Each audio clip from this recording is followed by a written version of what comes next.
음, 오늘 말씀은 시편 82편 1절로 8절입니다.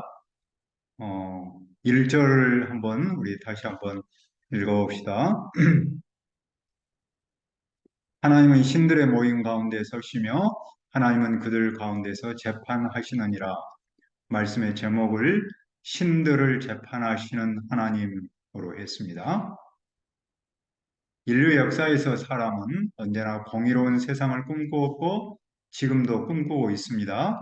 공의로운 세상의 척도는 사회적 약자가 정당하게 대우받음이 있습니다. 그런데 예나 지금이나 사람이 만족할 만한 공의는 이루어지지 않습니다. 그 이유는 무엇이며 하나님은 무엇을 하십니까? 오늘의 시는 아삽의 시입니다. 아삽은 이미 알고 있듯이 다윗이 예루살렘으로 언약궤를 옮기는 역사적인 순간에 등장했습니다. 그는 해만 예단과 함께 아주 빼어난 찬양되었죠. 그럼 그가 무엇을 노래합니까? 1절을 다시 봅시다. 하나님은 신들의 모임 가운데 서시며 하나님은 그들 가운데서 재판하시느니라. 여기서 하나님은 이스라엘의 하나님을 말하는데 히브리어로는 좀 구분하기 위해서 엘로힘으로 부릅니다. 신들은 세상 모든 신을 말하는데 히브리어로는 엘이라고 부릅니다. 고대 근동에는 바알이 있었죠. 가나안 족속의 주신이었고 농사의 신이었습니다. 사람들은 그가 비를 내린다고 믿었습니다. 바알의 아내로 나타나는 여신 아세라가 있었는데 그 뜻은 바다의 여자입니다. 신들은 하늘에서 모여서 하늘총회라고 부릅니다. 가나안에서는 신들의 모임을 만신전, 그 영어로는 펜티온 그렇게 부르죠. 모든 신을 모시는 신전.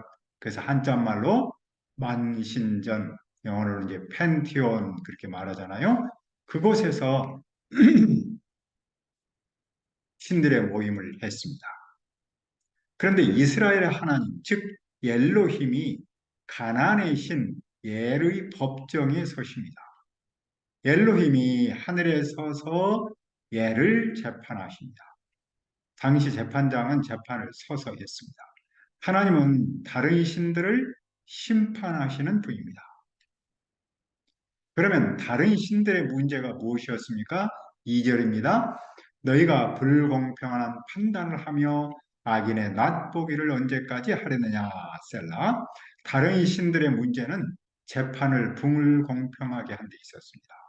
그들은 악인의 낫보기를 했습니다. 이 말은 악인의 편을 든다라는 뜻입니다. 세상의 신들은 악인을 편드는 편파적인 재판을 했습니다. 하나님은 그런 그들을 재판하셨습니다.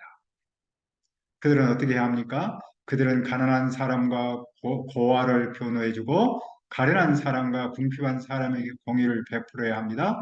그들은 가난한 사람과 빈궁한 사람을 구해줘야 합니다. 그들은 약자를 악인의 손에서 구해야 합니다. 그들은 사회적 약자를 정당하게 대해야 합니다. 아무리 공의롭다 할지라도 사회적 약자가 정당하게 대우받지 못하면 공의롭지 않습니다.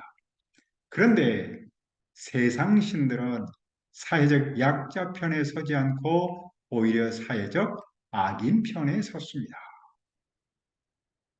그런 그들의 실상은 어떠합니까? 5절입니다. 그들은 알지도 못하고 깨닫지도 못하여 흑암 중에 왕래하니 땅의 모든 터가 흔들리는도다. 그들은 깨닫지도 못했고 분별력도 없었습니다. 그들은 자기들이 저지른 불공평에 관해 알지 못했습니다. 그들은 태생적으로 정의를 몰랐습니다. 그런 그들은 어둠 속을 걷습니다. 그들은 혼돈에 빠집니다. 하나님이 세우신 사회 질서, 윤리 질서가 흔들립니다. 세상의 모든 기초가 흔들립니다. 사회적 불의는 세상 기초를 흔듭니다. 세상 기초는 정의이기 때문입니다. 그런데 잠언 10장 25절은 말씀합니다. 회오리 바람이 지나가면 악인은 없어져도 의인은 영원한 기초 같으니라. 의는 정의를 상징하고 세상 틀을 상징합니다. 불의한 세상은 흔들릴 수밖에 없지만 정의가 있는 세상은 견고합니다. 여기서 볼 때 세상이 왜 공정하지 않을까요? 어, 신들이 정의롭지 않기 때문입니다. 신들이 공의롭게 재판하지 않기 때문, 그들이 악인의 편을 들기 때문입니다. 그럼 그들은 왜 악인의 편을 들까요? 그 신들이 악하기 때문입니다. 그들 자신들이 정의롭지 않기 때문입니다. 어떤 사람은 세상의 불공정을 제도 탓으로 돌립니다. 특정 정파에서 기득권을 누리기 때문이라고 합니다. 그런 점도 물론 있습니다. 하지만 본질에서는 거짓 신을 섬기는데 그 문제의 원인이 있습니다. 신 같지도 않은 신을 신으로 섬기는 인간 본성에 그 원인이 있습니다. 그때 하나님 무엇을 말씀하셨습니까? 6절입니다. 내가 말하기를 너희는 신들이며 다 지존자의 아들이라 하였으나 하나님께서 직접 말씀하셨는데 거짓 신들은 하나님이고 세상에서 가장 높으신 하나님의 아들들입니다. 그들은 자기들을 이스라엘의 하나님과 같다고 여겼습니다. 예수님 당시 유대 사람은 예수님이 당신을 하나님이라고 말했다고 해서 돌로 치려고 했죠. 그때 요한복음에서 10장에서 예수님께서 이 말씀을 인용하셨습니다. 너희 율법에 기록된 바 내가 너희를 신이라 하였노라 하지 아니하느냐. 그들이 신들로 불린다면 예수님이 하나님의 아들이라 하는 것은 신성모독이 아니라는 것이었죠. 그런데 신으로 불렸던 그들은 어떻게 됩니까? 그들은 사람처럼 죽습니다. 하나님은 심판장으로서 신들에게 사형을 선고합니다. 그 신들은 신일지라도 사람처럼 죽음을 면할 수 없습니다. 그 신들은 신일지라도 세상 왕처럼 쓰러집니다. 신들은 영원성을 잃었습니다. 신들이 사람처럼 되었습니다. 그래서 결국 신들은 모두 쓰러지고 누구만 남았습니까? 이스라엘의 하나님 엘로힘 하나님만 유일하게 남으십니다. 신은 그분께 무엇을 기도합니까? 우리 8절을 다 같이 봅시다. 하나님이여 일어나사 세상을 심판하소서. 모든 나라가 주의 소유이기 때문에 시인은 하나님께서 일어나셔서 세상을 다스리도록 기도합니다. 세상을 심판하도록 기도합니다. 왜냐하면 모든 나라가 주님의 소유이기 때문입니다.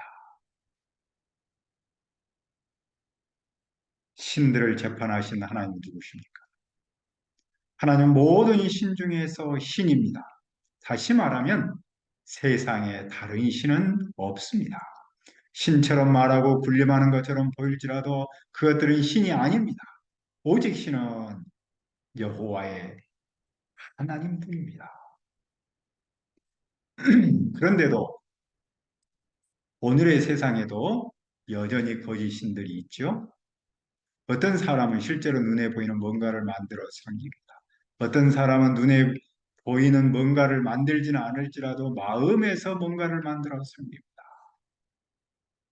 유명한 티머스 켈러, 보통 팀 켈러로 많이 알려져 있죠.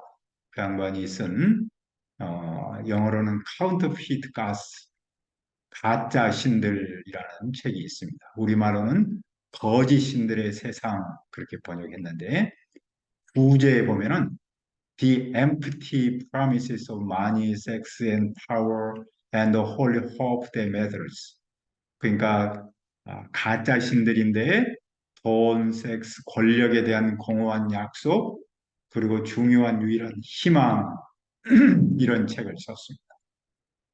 그는 이 책에서 현대인의 우상 숭배를 지적하고 그 우상 숭배에서 나올 수 있는 길을 제시합니다. 현대인의 우상 숭배란 과거처럼 신상을 만들어 놓고 그 앞에 절을 하던 그런 과거와는 다르다는 것이죠. 현대인의 우상 숭배는 자기 내면에 내재한 욕구에 굴복해 살아가는 것을 말합니다. 그것들은 뭐냐면 바로 이 책 제목에 나와 있는 돈, 섹스, 권력에 대한 공허한 약속, 그리고 중요한 유일한 희망 등을 우상으로 꼽았습니다. 그는 그 우상의 출발점을 내가 뭔가를 보고서 마음 깊은 곳에서 내가 저것만 가질 수 있다면이라는 생각으로 보았습니다. 그러니까 결국 욕심이라는 뜻이죠. 따라서 그 우상으로부터 벗어나는 길은 욕심을 내려놓으면 된다는 것인데, 욕심을 내려놓는 그것이 우상에서 빠져나오는 길이라고 제시합니다.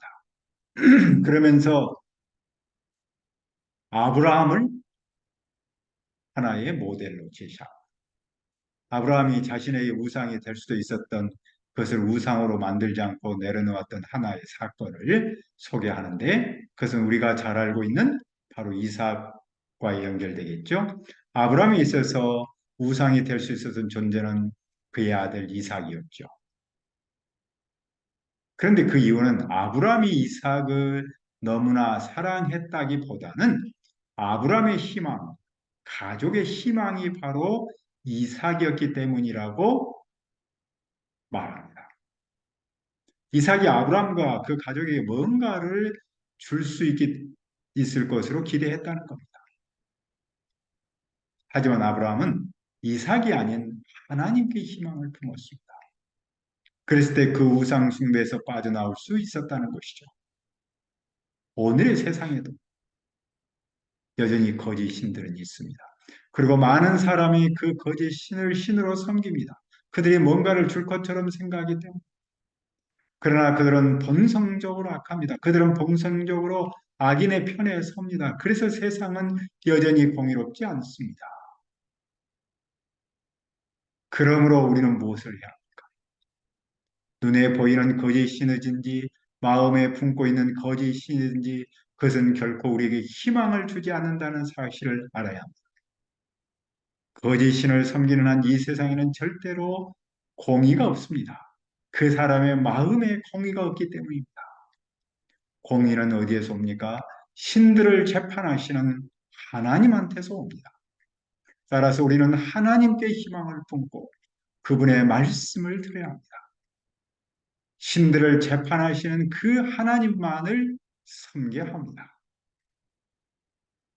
오늘 우리도 시인처럼 신들을 재판하시는 하나님께서 이 세상을 다스려 주시도록 기도합니다. 은혜로우신 아버지 하나님, 우리의 하나님은 세상의 거짓 신들을 재판하시는 분입니다. 그들의 악한 마음, 잘못된 마음들을 판결하십니다. 세상의 거짓 신들을 섬기는 한 세상에는 공의가 없습니다. 오직 우리의 하나님, 영원하신 하나님은 공의로우시고 세상에 풍요로움과 행복을 주시는 줄 믿습니다. 우리가 오직 하나님께 희망을 품고 그분만을 섬기도록 도와주시고 오늘의 시인처럼 신들을 재판하시는 하나님께서 이 세상을 다스려 주시도록 기도하도록 인도하여 주옵소서. 감사하고 예수님의 이름으로 기도합니다. 아멘.